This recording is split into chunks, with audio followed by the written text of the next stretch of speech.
Hello my dear students, welcome to my YouTube channel. তোমালোকক গণিত অতি সহজভাৱে বুজাবলৈ মই ভিডিঅ' তৈয়াৰ কৰিছো। গতিকে সম্পূৰ্ণ ভিডিঅ'টো চাবা, গণিত বুজাৰ লগতে বেসিক কনসেপ্টটো ক্লিয়াৰ হ'ব। Question number 1, find the average and range of first 10 natural numbers. ইয়াৰ অৰ্থ first 10 natural numbers অৰ্থাৎ প্ৰথম 10টা স্বাভাবিক সংখ্যাৰ এভাৰেজ আৰু ৰেঞ্জ নিৰ্ণয় কৰা। এভাৰেজ মানে হচ্ছে গড় আৰ ৰেঞ্জ মানে প্ৰকাৰ। অৰ্থাৎ এই প্ৰশ্নটোত কৈছে যে প্ৰথম 10টা স্বাভাবিক সংখ্যাৰ আমি এভাৰেজ বা গড় নিৰ্ণয় কৰিব লাগিব, লগতে ৰেঞ্জ বা প্ৰকাৰ নিৰ্ণয় কৰিব লাগিব। এতিয়া এভারেজ কি হয় আর রেঞ্জ কি হয় সেই দুটা আগত আমি বুজি লওঁ। এভারেজ হৈছে মুঠ যিমানবোৰ অবজাৰভেশন থাকিব সেইবিলাকক যোগ কৰিব লাগিব আৰু যিমানটা অবজাৰভেশন আছে সিমানেৰে হৰণ কৰিব লাগিব। এতিয়া এভাৰেজৰ সূত্ৰটো মই লিখি দিছো। Average equal to sum of observation divided by number of observation. এভাৰেজৰ অসমীয়া হৈছে গাণিতিক গড় বা মধ্যমান বা গড় বুলিও কোৱা হয়। ইয়াৰ আৰু এটা নাম আছে এৰিথমেটিক মিন। গোটেইকেইটা একে কথাই বুজায়। তো এভাৰেজ উলিওৱাৰ সূত্ৰ হৈছে সাম অফ অবজাৰভেশনস আৰু তাক হৰণ কৰিব লাগিব নাম্বাৰ অফ অবজাৰভেশনস। তাৰ মানে মুঠ ৰাশি যিমানটা আছে যোগ কৰিব লাগিব আৰু তাক হৰণ কৰিব লাগিব মুঠ ৰাশি সংখ্যাৰে। মই যেতিয়া গণিত কৰাই দিম তেতিয়া তোমালোকক এইটো আৰু ভালদৰে বুজাই দিম। আৰু এটা হৈছে ৰেঞ্জ। ৰেঞ্জ ইকুয়াল টু সেইটো আমি জানি লওঁ। ৰেঞ্জৰ সূত্ৰটো হৈছে হাইয়েস্ট অবজাৰভেশন মাইনাস লোয়েস্ট অবজাৰভেশন। অৰ্থাৎ আমি ৰেঞ্জ বা প্ৰকাৰ কিদৰে নিৰ্ণয় কৰিম, আমাৰ যিবিলাক অবজাৰভেশন বা ৰাশি দিয়া থাকিব বা তথ্য দিয়া থাকিব তাৰে যেটো হাইয়েস্ট মানে আটাইতকৈ ডাঙৰ তাৰ পৰা আটাইতকৈ সৰুটো বিয়োগ কৰিলে আমি ৰেঞ্জ বা প্ৰকাৰ পাই যাম। এতিয়া এই প্ৰশ্নটোৰ আমি সমাধান কৰো। আমি প্ৰথমে ফার্স্ট 10 ন্যাচারাল নাম্বারস লিখি লওঁ। ফার্স্ট 10 ন্যাচারাল নাম্বারস আর অর্থাৎ প্রথম 10টা ন্যাচারাল নাম্বার বা স্বাভাবিক সংখ্যা কি হয় তোমালোকে জানা যে ন্যাচারাল নাম্বার বা স্বাভাবিক সংখ্যা একৰ পৰা আৰম্ভ হয় 1 2 3 4 এই ধৰণে ইনফিনিটিলৈ বা অসীমলৈ থকা সংখ্যাবোৰ হৈছে ন্যাচাৰাল নাম্বাৰ। তো প্ৰথম 10টা হ'ব একৰ পৰা আৰম্ভ হ'ব 1 2 3 4 5 6 7 8 9 10 এইকেইটা। এতিয়া আমি প্রথমে ফাইন্ড করি average. Therefore the average equal to, তো এভারেজ কেনেকে নির্ণয় করা হব এভারেজের সূত্রটো চাই লোৱা সাম অফ অবজাৰভেশনস। ইয়াতে অবজাৰভেশন হৈছে ৰাশি, এইবিলাক হৈছে এককটা অবজাৰভেশন বা ৰাশি। এইকেইটা যোগ কৰিব লাগিব। আমি প্ৰথমে যোগ চিন দিওঁ 1 plus 2 plus 3 plus 4 plus 5 plus 6 plus 7 plus 8 plus 9 plus 10। তলত লিখিব লাগিব নাম্বার অফ অবজারভেশন, অর্থাৎ সেই অবজারভেশন কিমানটা আছে চাই লোৱা 1 2 3 4 5 6 7 8 9 10। টোটাল অবজারভেশন আছে 10টা। আমি ইয়াতে লিখিব লাগিব 10। এতিয়া মই গণিছো আৰু ইয়াতে লিখাও আছে নহয় 10টা অবজাৰভেশন। তলত আমি 10 লিখিলো। এতিয়া সেইবিলাক আমি যোগ কৰিব লাগিব। যোগ কৰিলে আমি কি পাম তোমালোকে যোগ কৰিবা। যদি তোমালোকে এই গোটেইকেইটা যোগ কৰা যেনে 1 প্লাস 2 3 প্লাস 3 6 প্লাস 4 10 এইদৰে গোটেইকেইটা যদি যোগ কৰা চাবা যে এইকেইটা যোগফল পাবা 55। এতিয়া আর তলত আছে 10, অর্থাৎ 10ক যদি আমি 55 যদি আমি 10 হরণ কৰো এইটো আমি পাম 55। এতিয়া 10 100 1000 দি হৰণ কৰা একদম সহজ। যিমানটা জিরো আছে সিমান ঘর বাওফালে ডেসিমালটো দি দিলে হৈ গল। যেনে ইয়াতে এটা জিরো আছে অর্থাৎ সোঁফালৰ পৰা এক ঘৰ বাওফালে, ইয়াৰ পৰা এক ঘৰ বাওফালে দশমিক 5.5 হবে ইয়াৰ আনসাৰ। যদি তোমালোকে বিচৰা যে এইটো কেনেকে হয় আমি হৰণ কৰি চাম, হৰণ কৰিলেও একেই উত্তৰ পাবা। যেনে 55 এইটো 5 দি 50 হ'ব, মাইনাস কৰিলে 5 এতিয়া আৰু ইয়াৰ পৰা সংখ্যা তলত নমাব পৰা নাই, গতিকে ডেচিমাল দিলে এটা 0 লিখিব পাৰিম, আকৌ 5 দি 50, তো এনসাৰ পালো এইটো, 5.5 পাবা। এতিয়া আমি নিৰ্ণয় কৰিম range. Therefore the range equal to, তো ৰেঞ্জৰ সূত্ৰ মই লিখি দিছো, highest observation minus lowest observation. তোমালোকে চোৱা ইয়াতে একদম হাইয়েস্ট কিমান আছে, এইকেইটাৰ ভিতৰত হাইয়েস্ট হৈছে 10, গতিকে 10 মাইনাস এইকেইটাৰ ভিতৰত লোয়েস্ট হৈছে 1, হাইয়েস্টৰ পৰা লোয়েস্ট মাইনাস হ'ব, 10 মাইনাস 1 9, গতিকে আমি এনসার পাই গলো।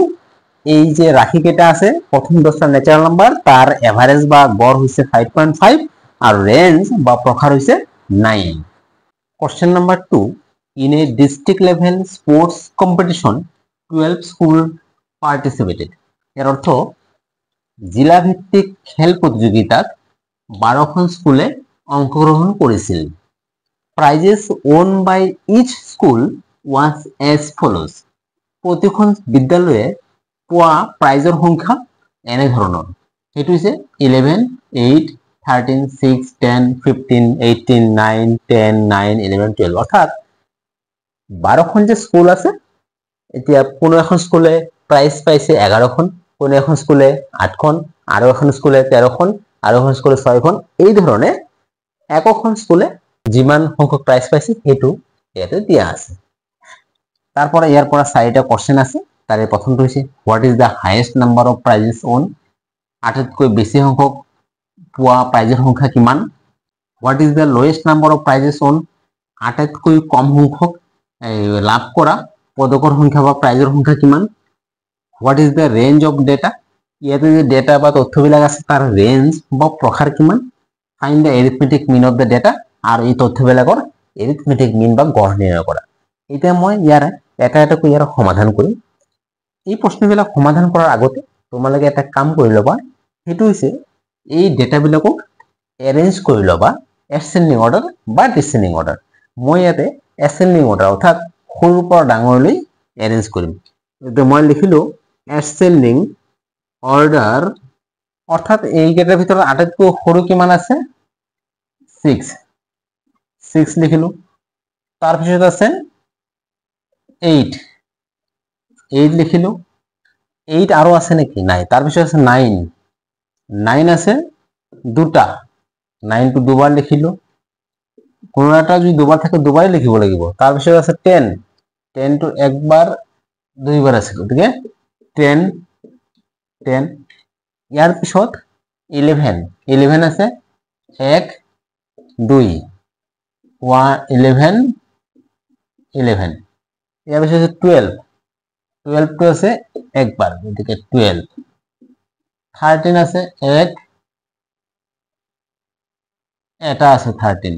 তাৰপিছত আছে 14 নাই, 15 আছে একবাৰ, আৰু 18 আছে একবাৰ। তোমালোকে গণি চাব পাৰা, 12খনে থাকিব, 12খন স্কুল আছে, 1 2 3 4 5 6 7 8 9 10 11 12। 12খন স্কুলে পোৱা প্ৰাইজৰ সংখ্যা মই এছেন্ডিং অৰ্ডাৰ অৰ্থাৎ ঊৰ্ধ্বক্ৰম সৰুৰ পৰা ডাঙৰলৈ সজালো। এতিয়া এটা এটাকৈ ইয়াৰ সমাধান কৰিম। 1 নম্বৰত কৈছে what is the highest number of prizes won, আটাইতকৈ বেছি সংখ্যক প্ৰাইজ পোৱা সংখ্যাটো কিমান চাই লোৱা। এখন স্কুলে পাইছে 6খন প্ৰাইজ, এখন স্কুলে 8খন, এখন স্কুলে 9খন। এইকেইটাৰ ভিতৰত তোমালোকে চোৱা কোনো এখন স্কুলে 18খন প্ৰাইজ পাইছে, তাৰ মানে আটাইতকৈ বেছি প্ৰাইজৰ সংখ্যা 18। Highest number of prizes 18। Year answer হ'ব 18। ইয়াৰ পিছত চোৱা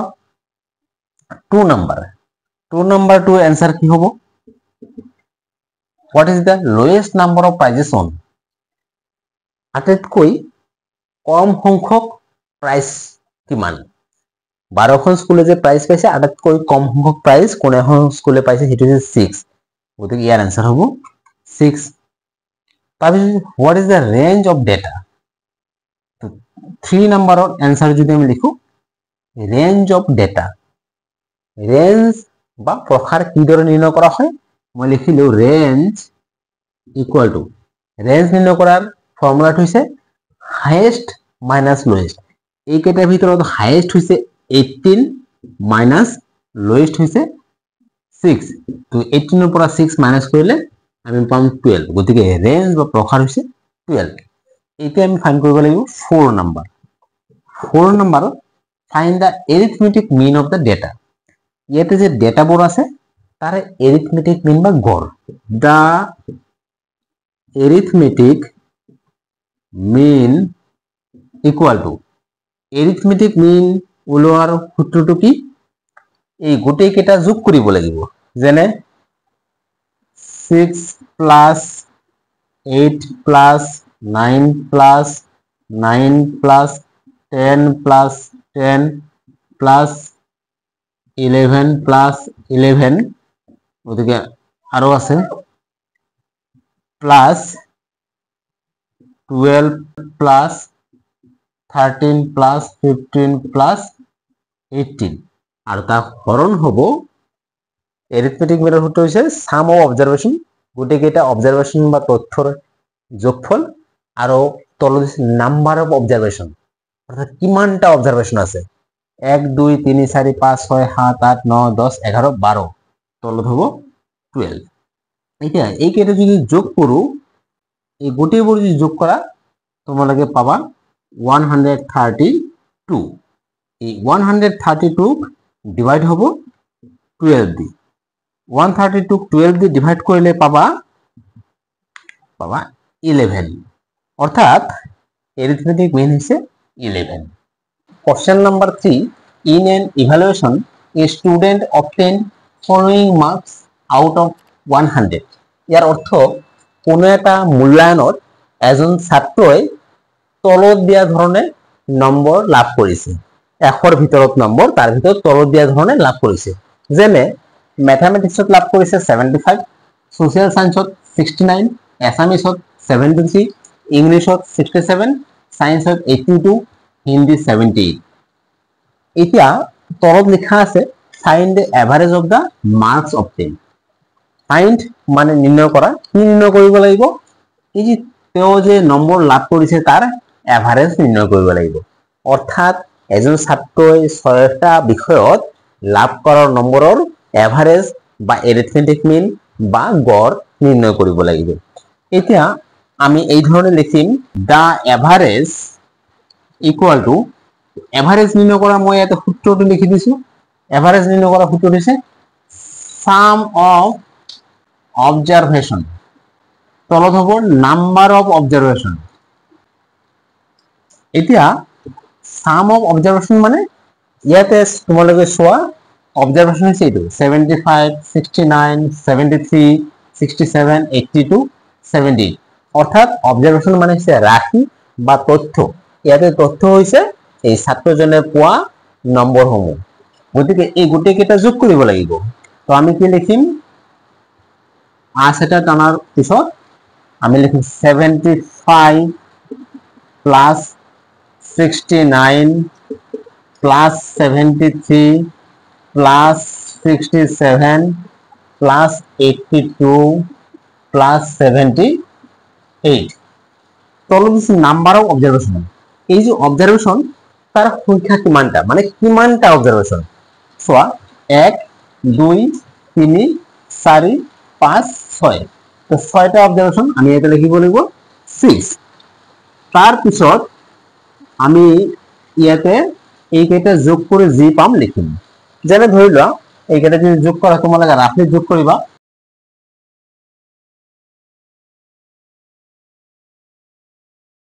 এই যে যোগফলটো পালো আমি ইয়াতে লিখিব লাগিব 4 4 4 ডিভাইডেড বাই 6। এতিয়া 444 ক 6 দি ডিভাইড কৰি যি পাম সেইটো লিখিব লাগিব। 6 দি ডিভাইড কৰো 4 4 4, আমি পাম 6 into 7 42, 4 minus 2 2, এই 4 তলত নামি আহিব, এটা 6 into 4 24, তো আমি आंसर পালো 74। ইয়াতে আমি লিখিব লাগিব 74। অর্থাৎ এই যে নাম্বার কেইটা আছে সেইকেইটার এভারেজ বা গড় হইছে 74। তো আমি এনসার লিখিব লাগিব এনসার হৈছে 74 question number 4 the number of HSLC examination passed out student of a school in last 5 years are 40 62 68 48 52 respective ইয়াৰ অৰ্থ যোৱা 5 বছৰত কোনো এখন স্কুলৰ পাস্ড আউট বা উত্তীৰ্ণ হোৱা ছাত্ৰ-ছাত্ৰীৰ সংখ্যা হৈছে এই ধৰণৰ অৰ্থাৎ কোনো এখন স্কুলৰ যোৱা 5 বছৰত HSLC বা হাই স্কুল শিক্ষান্ত পৰীক্ষাত উত্তীৰ্ণ হোৱা ছাত্ৰ-ছাত্ৰীৰ সংখ্যা দিয়া আছে find average of the passed out students আৰু সেই পাস্ড আউট ষ্টুডেন্ট বা উত্তীৰ্ণ হোৱা ছাত্ৰ-ছাত্ৰীৰ এভাৰেজ নিৰ্ণয় কৰা বা গড় নিৰ্ণয় কৰা তো আমাৰ ইয়াতে 5 বছৰত কোনো এখন স্কুলত কিমানটা কৰি ছাত্ৰ-ছাত্ৰী পাছ কৰিছিল আৰু সেইকেইটাৰ গড় নিৰ্ণয় কৰিব লাগিব আমি প্ৰথমে লিখো the average equal to average কিদৰে পোৱা যাব এইকেইটা যোগ কৰিব লাগিব 40 plus 62 plus 68 plus 48 plus 52 আৰু তলত লিখিব লাগিব কিমানটা আছে 1 2 3 4 5 মোট 5টা তথ্য আছে বা 5টা ৰাখি আছে 5 লিখিব লাগিব এতিয়া যদি এইকেইটা যোগ কৰো 270 অৰ্থাৎ এই গোটেইকেইটা যোগ কৰিলে আমি পাম 270 তো আমি ইয়াতে লিখিব লাগিব 270 তলত 5 এটা 270 যদি 5 এৰে হৰণ কৰো আমি পাম 54 অৰ্থাৎ 54 তাৰ মানে এইকেইটা সংখ্যাৰ এভাৰেজ হৈছে 54 আমি आंसर লিখিব লাগিব the average of the passed out the average passed out students equal to 54 এতিয়া এই এভারেজটো কি হয় কই দিও চাই দিও প্রতিটো বছর কিন্তু passed out বা উত্তীর্ণ হওয়া ছাত্রছাত্রী বেলেগ কিন্তু এভারেজ পাইছে 54 এভারেজ বুঝায় যে প্রতি বছরে একে সমানে যদি ধরা হয় গড় হিসেবে 54 জন উত্তীর্ণ হইছে question number 5 A cricket player scored runs in 8 innings as follows. ইয়াৰ অৰ্থ এজন ক্ৰিকেট খেলুৱে 8টা ইনিংছত তলত দিয়া ধৰণে স্কোৰ বা ৰান কৰিছে যেনে কোনো এটা ইনিংছত তেওঁ 77 কৰিছে কোনো এটা ইনিংছত 41 কোনো এটা ইনিংছত 101 কোনোবা এটাত 1 কৰিছে এই ধৰণে তেওঁ 8টা ইনিংছত বেলেগ বেলেগ স্কোৰ কৰিছে What is the average score of the player?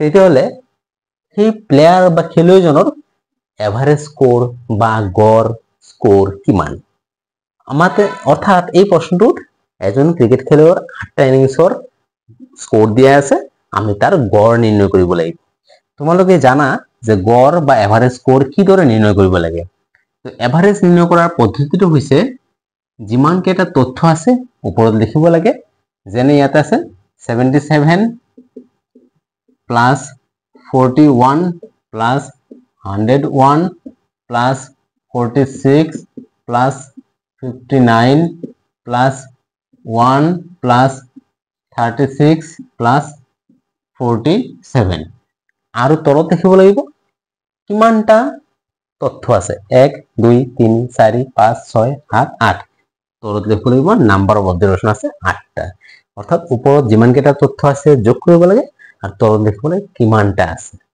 এতিয়া এইকেইটা যোগ কৰিলে যি পাম আমি ওপৰত লিখিব লাগিব আৰু তলত 8 থাকিব এটা তোমালোকে চোৱা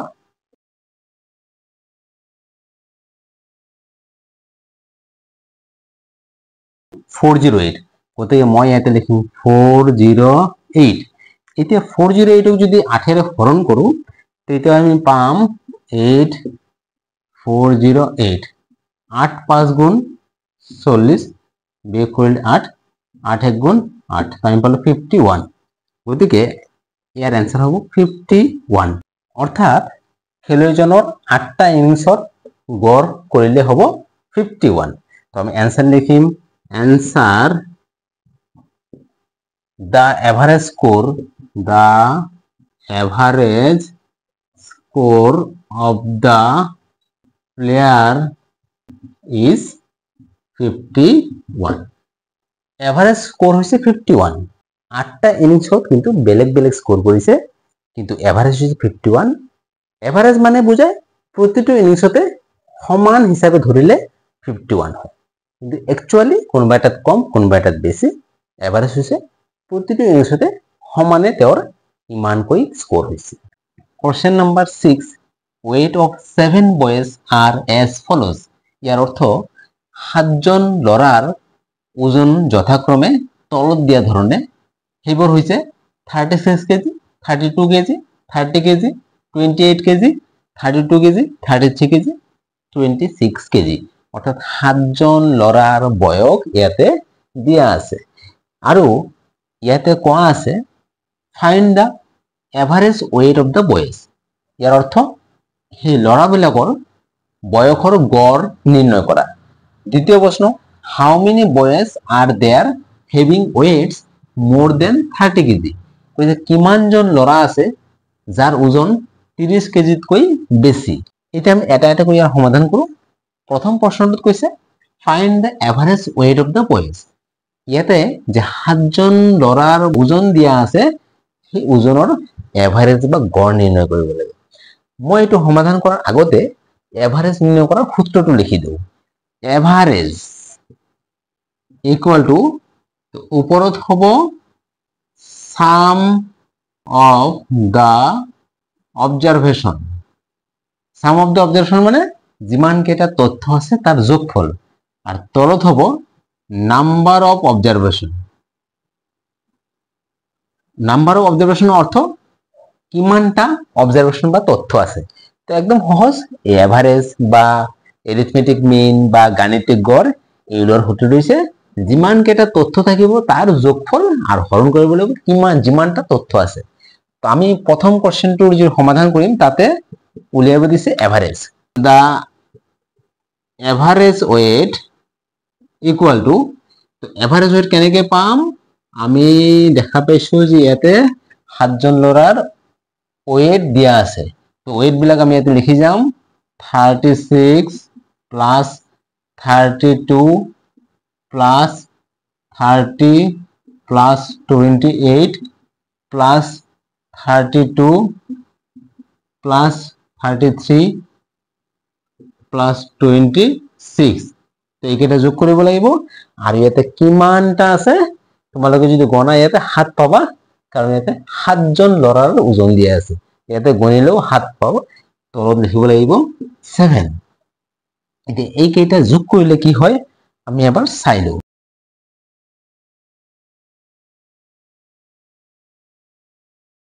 এইকেইটা যোগ কৰিলে পাম 270। আমি ইয়াতে লিখিব লাগিব 217 ডিভাইডেড বাই 7। গতিকে এইকেইটা মুছি দিওঁ। এতিয়া এইটো যদি আমি হৰণ কৰোঁ, চাই লওঁ 217 7 দি হৰণ কৰিলে আমি পাম 31। তো এভারেজ ওয়েট হ'ব 31 কেজি। একচুয়ালি এভারেজ ওয়েটটো কি, এভারেজ ওয়েটটো হৈছে সবৰে সমানে ওজন কিমান হ'ব, সবৰে গড় হিসাবে সমান ওজন 31 কেজি। মানে কোনোবাৰ বেছি কোনোবাৰ কম, কিন্তু গড় হিসাবে সকলোৰে 31 কেজি। এইটো হৈছে এভাৰেজ। এতিয়া আমি চাওঁ 2 নম্বৰ। 2 নম্বৰত হৈছে how many boys are there having weight more than 30 kg. অৰ্থাৎ 30 কেজিতকৈ বেছি ওজন থকা ল'ৰা কিমানজন আছে। তোমালোকে ইয়াতে চোৱা 30 কেজিতকৈ বেছি কিমানটা আছে, 1 2, এইটো ললে নহব কাৰণ এইটো হৈছে 30। 30 কেজিতকৈ বেছি মানে তাৰ ওপৰতো ল'ব লাগিব, 30 ললে নহব। দুটা পালো 3 4, তো অ্যান্সার হ'ব 4। আমি ইয়াতে লিখিব লাগিব 4 বয়েজ, অর্থাৎ 4জন ল'ৰাৰ ওজন 30 কেজিতকৈ বেছি। এতিয়া আমি চাওঁ third question, is there any boy in the table whose weight is less than 25 kg. ইয়াৰ অৰ্থ কৈছে ইয়াতে এনে ধৰণৰ কোনোবা ল'ৰা আছেনে এই তালিকাখনত যাৰ ওজন 25 কেজিতকৈ কম।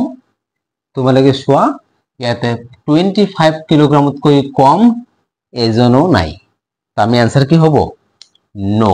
তাৰ মানে 25 কিলোগ্ৰাম ওজনতকৈ কোনো ল'ৰা ইয়াতে নাই। তাৰপিছত কৈছে if yes what is the number of them. তো এইটো ইয়েছ হোৱাই নাই, গতিকে এইটো প্ৰশ্নৰ আৰু উত্তৰ হোৱাৰ প্ৰয়োজন নাই। Question number 7, Mira deposited rupees 500, 600, 600, 700 and 500 in her self-help group in the last 5 months.